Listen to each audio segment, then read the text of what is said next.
Before becoming a teacher and being here studying, one of my greatest fears was not being good enough, not being, or the worst, being the reason why my students were not learning. So that was something that made me like really, really scared. And so far, still makes me being scared every single time I have a new class. I always have this fear of not being good enough for them.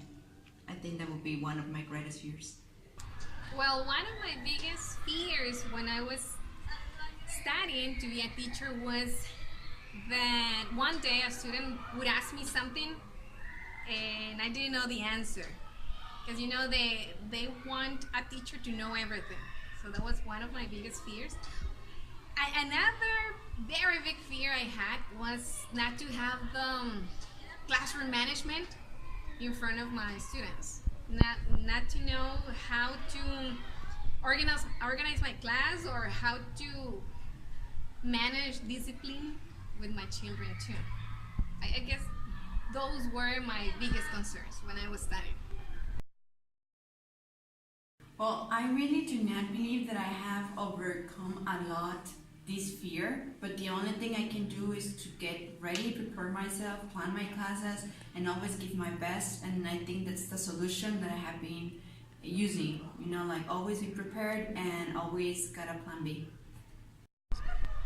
Well, how I overcame those fears, I guess, first of all, I had to be aware that not everybody knows everything. So every time I didn't know something in my class, I had to be honest and tell my students, well, I don't know the answer, but I can search for the answer and I'll let you know as soon as I know. And the other thing about classroom management was a combination, because I had the theory from my studies, but then when I gave classes to children and I experienced real situations, is that it was a combination of theory and the personality of my children. I knew my students and I had to use those skills I developed, and I think everything worked out well, I guess, because it was like working with children is a lot of common sense. Honestly, the first day of my first class, I was nervous because in that moment I wasn't a student, I was a teacher. And to be a teacher, it is a big responsibility because in that moment you are the guide for the students. Okay, I guess that the biggest responsibility that, well, at least me have as a teacher, is like checking um, the development of the students, and being aware of if they are learning something, or checking what they are like their weaknesses, to trying to strengthen that a little bit more. Um, and if it is necessary, like focusing a little bit more on those students, but trying it to balance it with the rest of the class, not like dragging the rest of the class down with just because of those few students, but trying to put it like in the same level, to have like the same starting point for everyone. So I think that's the biggest responsibility that I have, and that I apply it like in the first couple of weeks of classes. Like it's kind of a pressure, if you want to say it like that, checking who are the ones that are going to be a little bit behind, and what I'm going to be doing to put them in the same starting point as the rest of them, or how I'm going to be changing my schedule to adapt them to what the rest of the class is going to be seeing.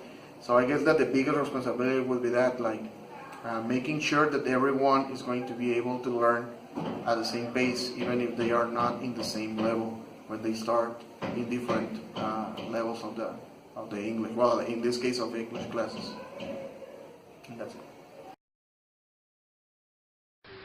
Well, what I usually do for developing myself as a teacher, as a language teacher, is to motivate myself to be better with the students, to try to make them learn what I'm supposed to teach.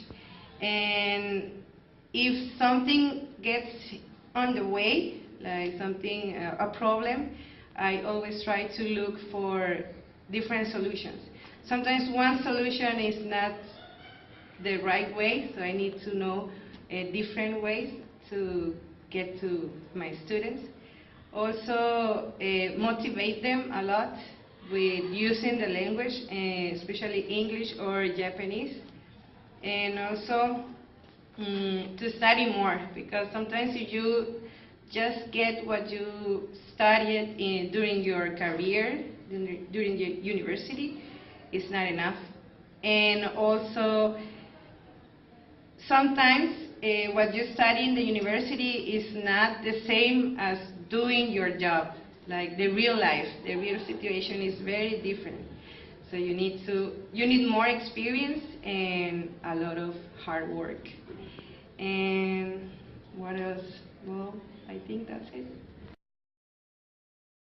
My teaching motivation will be my students. I've always loved to be a teacher since I was a kid, so I think that I got my own motivation. But when I'm tired or when I'm sick or when I am just not in the correct mood, I always think in my students that they're gonna be waiting for me. That maybe anyone or someone is just like waiting for something new or learning something new, and that's what really motivates me to come and overcome any situation that I have been facing. To be a Japanese teacher for me, it is not a job. It is more like a hobby. So that is the reason because I really like my job.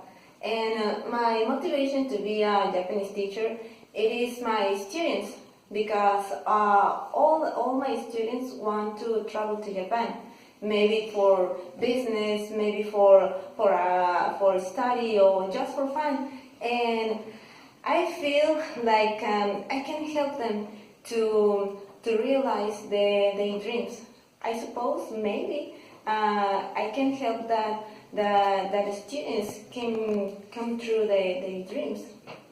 And honestly, that is something that I really like, because the friendship that you win when you are a teacher, that is priceless.